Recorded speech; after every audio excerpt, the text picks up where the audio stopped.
Depuis plusieurs années, les émissions culinaires envahissent le petit écran et font naître de véritables stars. Dans un instant, Alexis Martinez dans le reportage nous dira ce que les Français pensent de ce genre de programme. Nous retrouverons Alexandre Simard dans la rubrique du récap de la semaine. Il parlera dans celle-ci, comme toutes les semaines, de télévision, de radio et des séries TV. Dans quelques minutes, nous partirons en Belgique pour rejoindre Antoine Florus et son NIB. Il nous présentera toute l'actu des médias de la Belgique. Et puis enfin, il ne faudra pas oublier l'Express et le hashtag TV.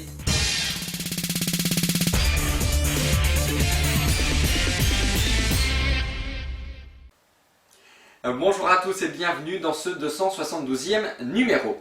Les émissions culinaires n'en finissent plus de s'incruster à la télévision, et ceci pour le plus grand plaisir des annonceurs mais aussi des téléspectateurs. Il faut dire que ce genre de programme cartonne, mais concrètement, qu'en pensent les Français? La réponse d'Alexis Martinez, regardez. Depuis quelques années, on assiste à la multiplication des programmes télévisés basés sur la cuisine, Masterchef, un dîner presque parfait, Top Chef, le meilleur pâtissier de France, le meilleur boulanger de France. La liste est encore longue. Aujourd'hui, on en peut trouver sur toutes les chaînes, aussi bien sur les tranches de l'Access que sur des prime time. Il faut dire que les Français en raffolent. Un succès qui s'explique tout d'abord par le fait que les Français sont réputés pour aimer la bonne cuisine. Autre critère également, les téléspectateurs peuvent s'identifier facilement aux candidats, étant donné qu'ils sont eux aussi des amateurs, et cela peut leur donner envie de reprendre les recettes. Ah ouais quoi, c'est une blague, c'est un sketch, un gag. Non, du coup j'ai bien vu le poisson qui était complètement brûlé. Il faut au moins 20 minutes pour cuire un bar comme ça. Ah, parce qu'il n'est pas cuit? Non, c'est pas cuit. C'est pas cuit.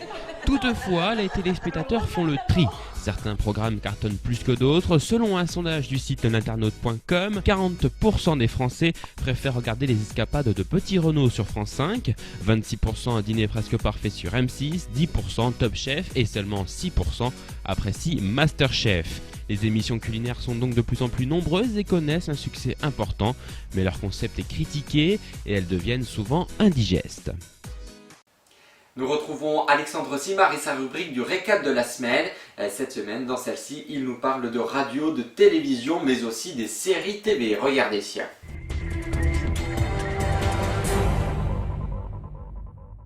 Bonjour à tous, à la une de l'actualité médiatique cette semaine, Patrick Sébastien qui fêtera le réveillon du Nouvel An avec son plus grand cabaret du monde, bien sûr, ça sera sur France 2. Et à cette occasion, cette année, l'animateur réveillera uniquement avec des femmes. À ses côtés, Adriana Carambeu, Daniela Lombroso, Mélanie Doutet, Élodie Gossuin ou encore Maud Fontenoy. À partir de vendredi prochain, TMC diffusera la 13e et dernière saison d'Hercule Poirot. Alors le chiffre 13, espérons que ça leur porte bonheur au niveau des audiences.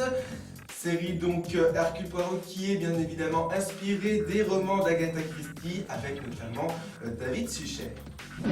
Lundi dernier, Énergie a indiqué être la première station de radio de France sur tous les supports multimédia et a précisé que 1 447 000 auditeurs l'écoutent sur tous ces supports.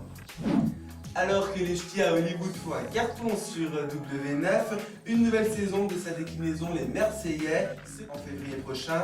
Retrouvez bien évidemment Chana, Thibaut, mais aussi Stéphanie, Julien et les autres qui s'envoleront pour Rio de Janeiro et son carnaval. La diffusion est prévue pour juin prochain.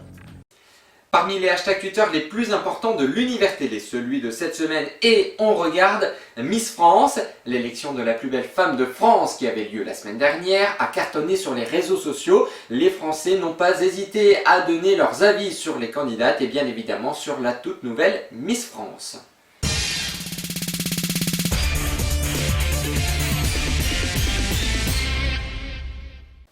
Nous partons en Belgique pour retrouver Antoine Florus et son Made in Belgium. Vous allez le voir, un peu spécial cette semaine. Regardez ça. Bonjour Romain, bonjour à tous, j'espère que vous allez bien. Je suis très heureux de vous retrouver pour ce deuxième numéro best-of. Au sommaire, on va revenir sur Viva for Life et sur la nouvelle saison de The Voice Belgique, avec bien sûr à la fin le traditionnel petit bêtisier.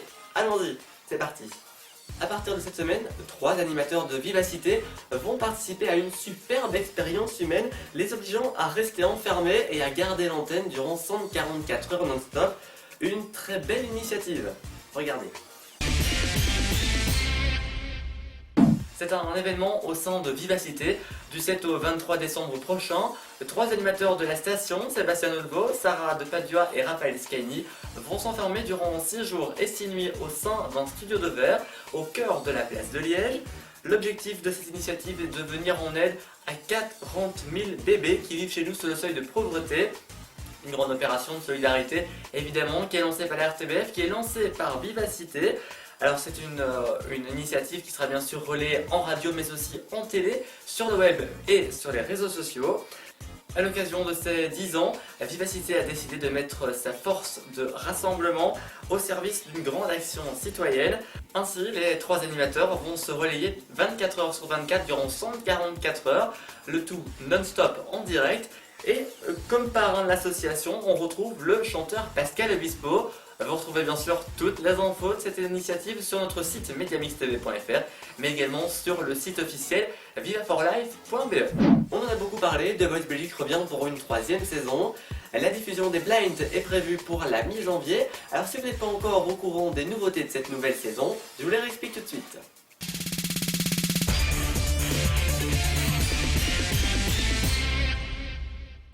The Voice Belgique, c'est l'émission de chant diffusée sur la RTBF depuis maintenant 2 ans. Et pour cette 3e année, cette 3e saison, la chaîne vous propose quelques nouveautés, dont notamment l'arrivée d'un nouveau coach, mais également d'un tout nouveau jeu sur le net qui vous permettra ainsi de devenir le 5e coach de l'émission. À l'antenne pour vous présenter l'émission, c'est toujours le duo Adrien Deviver et Maureen Loïs que vous retrouverez.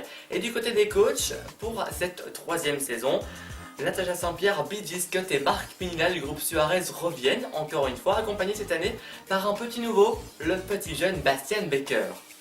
Le kabuki fait également son arrivée dans les nouveautés. Alors pourquoi ce kabuki, qui est en fait un énorme drap qui se trouvera autour du talent? Il servira aux téléspectateurs à ne pas pouvoir voir le talent pendant sa prestation, ainsi il se mettra dans la peau des coachs et ne sera pas influencé par le physique du candidat.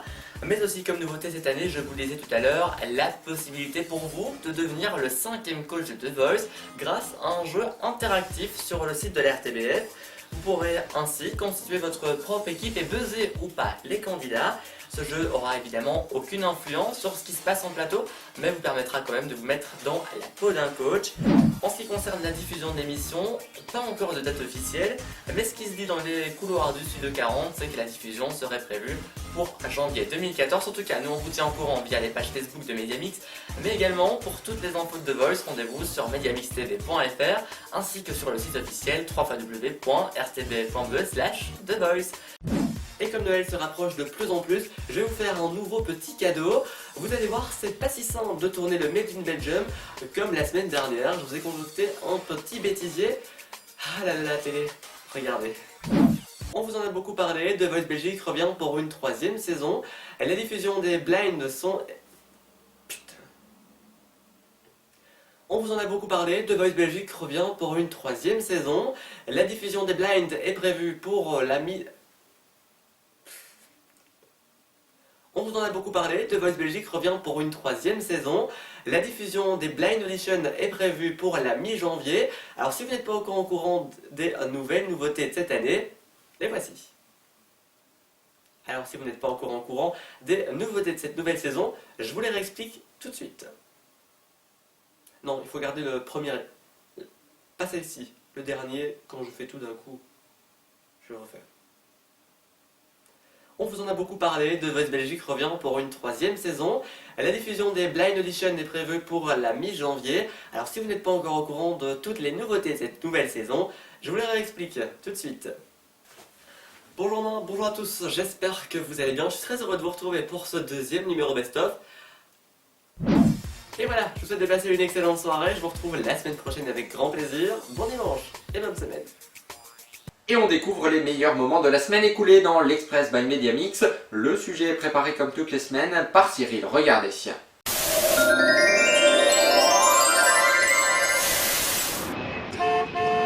Tu le bouges ton jet, connard! Alors que l'on disait Barack Obama mourant, ce soir, la nouvelle est tombée. Magnifique une du New Yorker, voilà, qui est à paraître le 16 décembre prochain et qui dit aussi toute l'actualité encore de ce du combat de Nelson Montfort. He brought peace, darling. He showed us to love. He showed us to forgive one another, to stay together. That was Mandela love. Love one for another for the nation of God.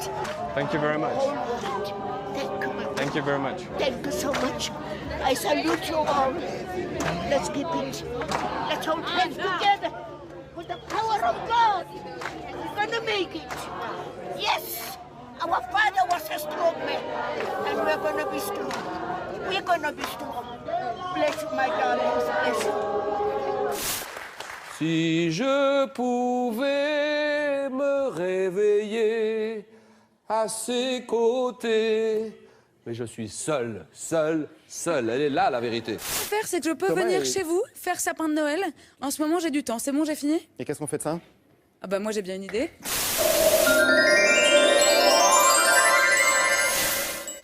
On termine ce numéro avec l'image de la semaine. Le journal VDD, un site humoristique brésilien, a beaucoup inspiré la presse francophone avec un article sur un tatoueur qui écrivait n'importe quoi en japonais sur le corps de ses clients. Il s'agissait tout simplement d'une fausse information. Beaucoup de nos confrères avaient relayé cette actualité, comme quoi il faut toujours faire attention aux infos qu'on nous donne. C'est la fin de ce Média Mix. Merci à vous de l'avoir suivi. Rendez-vous dimanche prochain avec un nouveau numéro. Bonne semaine à toutes et à tous et merci de votre fidélité.